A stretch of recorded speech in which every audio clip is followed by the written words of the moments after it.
بسم الله الرحمن الرحيم والصلاة والسلام على سيدنا محمد وعلى آله وصحبه وسلم تسليما كثيرا طيبا مباركا فيه إلى يوم الدين. La suite donc de la lecture de ce livre, le Mukhtar Cacheté, concernant la sira de Sayyidina Muhammad sallallahu alayhi wa sallam. Sayyidina Jibril, Gabriel, descendit avec la révélation. Lorsque le prophète sallallahu alayhi wa sallam eut 40 ans révolus, ce qui est la pointe de perfection à partir duquel, selon certains, Allah choisit ses prophètes, les indices de la prophétie commencèrent à se faire jour. Donc, à l'âge de 40 ans, Sayyidina Muhammad sallallahu alayhi wa sallam a reçu les premiers indices de la prophétie. L'âge de 40 ans, c'est l'âge de la sagesse. On dit toujours, c'est l'âge de la sagesse. De ces indices, on note qu'une pierre de la Mecque saluait le prophète sallallahu alayhi wa sallam et que celui-ci ne faisait aucun rêve qu'il ne vit se réaliser. Donc, ces rêves étaient authentiques, véridiques, donc on appelle ça les songes véridiques, et une pierre saluait Sayyidina Muhammad sallallahu alayhi wa sallam. Ces indices ont dit que toutes les créatures reconnaissent la prophétie de Sayyidina Muhammad sallallahu alayhi wa sallam, hormis l'incroyant et les pécheurs. Toutes les créatures. C'est pour ça que Sayyidina Muhammad sallallahu alayhi wa sallam est une rahma pour les univers, les plantes, les animaux et tout, et toutes les créatures. Ces indices apparurent pendant 6 mois. La durée de la prophétie fut de 23 ans. Quant au rêve vrai, il constitue une des 46 éléments de la prophétie. Donc là, c'est les indices. Les prémices, on dit, les lueurs de la prophétie. Sallallahu alayhi wa sallam.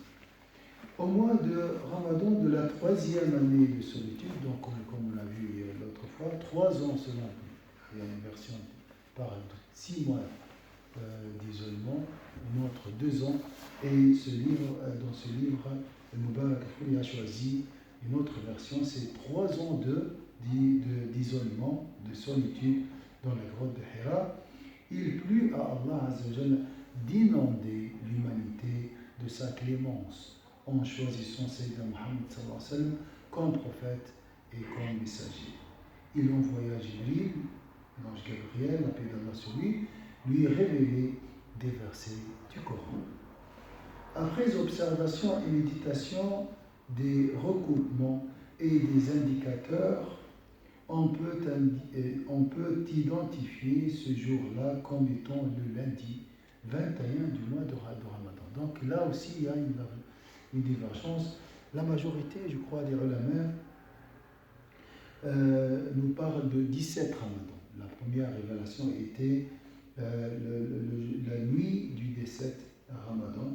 Parce que selon ce livre, donc c'est le 21 du mois de Ramadan, dans la nuit, ce qui correspond au 10 août 610. À l'époque, le prophète sallallahu alayhi wa sallam avait exactement 40 années lumière, 6 mois et 12 jours. Ou en d'autres termes, 39 ans solaires, 3 mois et 20 jours. Là, c'est la précision.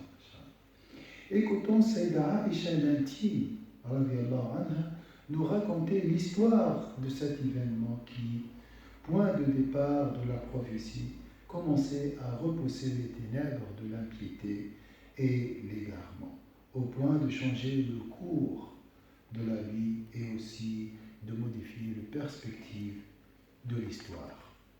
Elle dit: les premières manifestations de la révélation chez Sayyidina Muhammad sallallahu alayhi wa sallam furent des rêves profitables, donc des rêves authentiques, véridiques.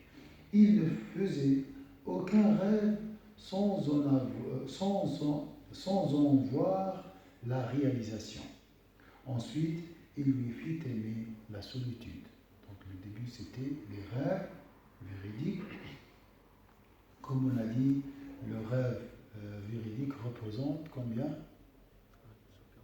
Voilà, un élément sur 46 éléments de la prophétie. Donc c'est une certitude. C'est une certitude. À cet égard, menu de provision, il s'isolait dans la grotte de Hira, fuyant l'adoration des idoles et se consacrait à Allah avant de regarder les siens.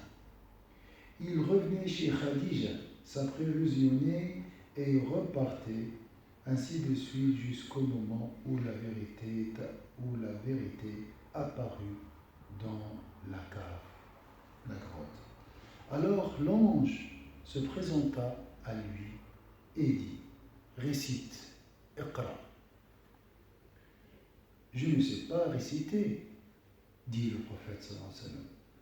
L'ange le saisit et l'étrangla jusqu'au point de le mener à l'étouffement. Ensuite, il le lâcha et reprit. Récite. Le prophète sallallahu alayhi wa sallam répéta: je ne sais pas réciter. L'ange l'étrangla une deuxième fois au point de le mener à l'étouffement. Après quoi, il le lâcha et dit: je ne sais pas réciter. L'ange le saisit une troisième fois et l'étrangla. Ensuite, il le lâcha et dit: récite. Le prophète sallallahu alayhi wa sallam insista. Alors il dit: Iqra bismi rabbika alladhi khalaq. خلق الإنسان من علق اقرأ وربك الأكرم.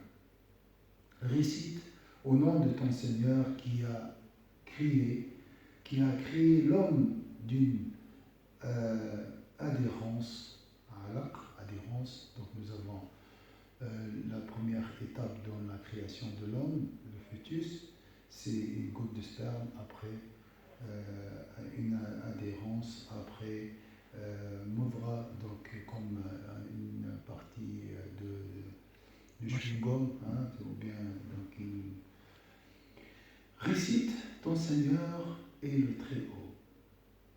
Le messager d'Allah sallallahu alayhi wa sallam revint tout tremblant.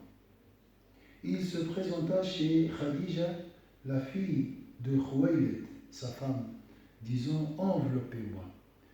Dans Surat al-Mudaththir, donc al-Muzammil, pardon, Allah Azza wa Jalla a appelé Sayyidina Muhammad celui qui a demandé d'être enveloppé. Donc c'est al-Muzammil. Enveloppez-moi, enveloppez-moi. C'est le contact peut-être entre la vérité et l'homme en tant que corps.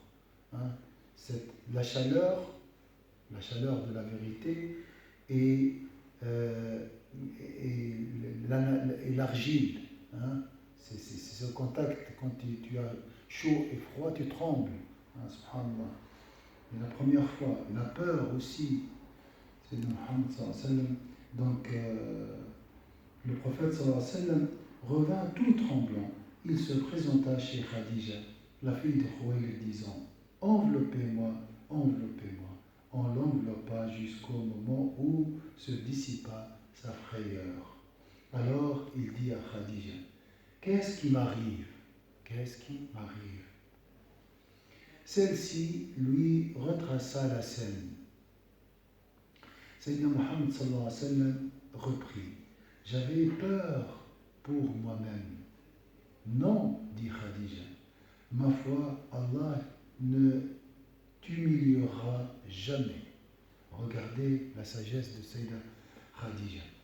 Donc là, Sayyidina Muhammad sallallahu alayhi wa sallam a vécu une expérience spirituelle. Mais regarde comment elle va interpréter, ou bien comment elle va utiliser la réalité pour le convaincre que ce qu'il a vu est une réalité et une certitude. Elle n'a pas parlé de la spiritualité, mais elle a parlé d'une autre chose. Donc, non, dit Khadija, ma foi, Allah ne t'humiliera jamais. Tu cultives la parente. Donc tu respectes le lien de parenté. Compose avec tout le monde. Donc tu es modeste. Assiste les nécessiteux. Donne l'hospitalité aux hôtes et aide à faire triompher la vérité. Regardez les qualités de Sayyidina Muhammad sallallahu alayhi wa sallam. Je répète, Allah ne t'humiliera jamais. Tu cultives la parente, compose avec tout le monde, assiste les nécessiteux, donne l'hospitalité aux hôtes et aide à faire triompher la vérité. Voilà les qualités de Sayyidina Muhammad sallallahu alayhi wa sallam. Parmi ces qualités, Allah l'a choisi peut-être pour ses qualités, pour d'autres bien sûr, mais là